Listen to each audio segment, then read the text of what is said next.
Hi, so this talk is about a memory-efficient method to do full batch training of graph neural networks on large graphs. So we call this method sequential rematerialization. So the graphs we're interested in are graphs with hundreds of millions of nodes and billions of edges. And we want to train graph neural networks, multi-layer graph neural networks on this type of graphs. So one way to scale GNN training is to distribute the large graph across many machines.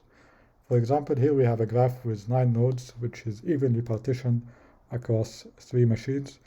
And during the forward pass for a GNN layer, worker 1 would need, or machine 1 would need to execute steps 1 to 3 in order to aggregate features from its local and remote partitions. The problem is at the end of the forward pass, the computational graph in worker 1 would include almost the entire graph. This is bad because graph partitioning didn't really help us much here in reducing the memory requirements, since if you train with, while constructing the computational graph, at the end each worker will have to store all the dependencies of its nodes as part of its output computational graph. And this computational graph can easily span the entire graph, all the nodes in the graph. So our solution is to do the forward pass without constructing the computational graph.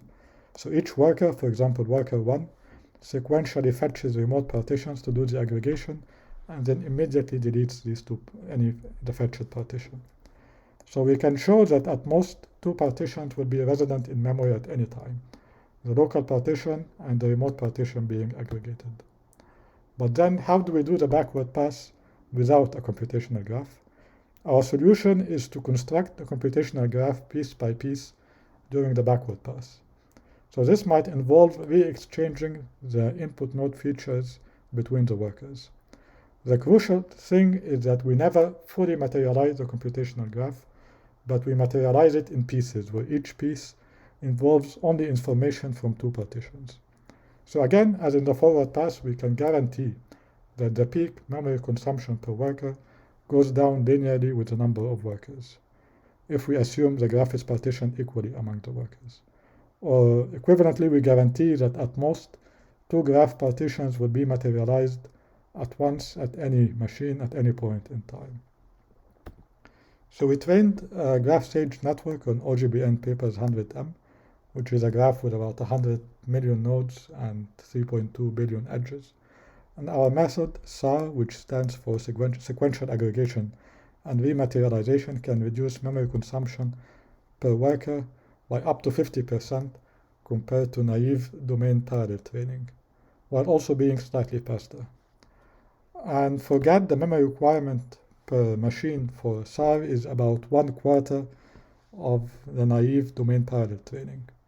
However, for GAT, SAR incurs a communication overhead because, unlike with the graph stage, SAR needs to refetch the input node features during the backward pass in order to reconstruct the computational graph.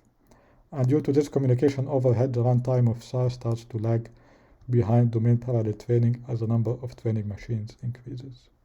But we get about 25% reduction in the required memory per machine.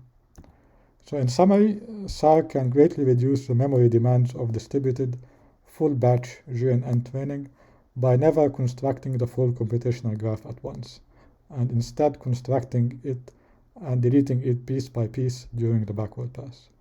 For graph stage, that is free, but for GAT, it incurs some extra communication overhead. Thank you for listening.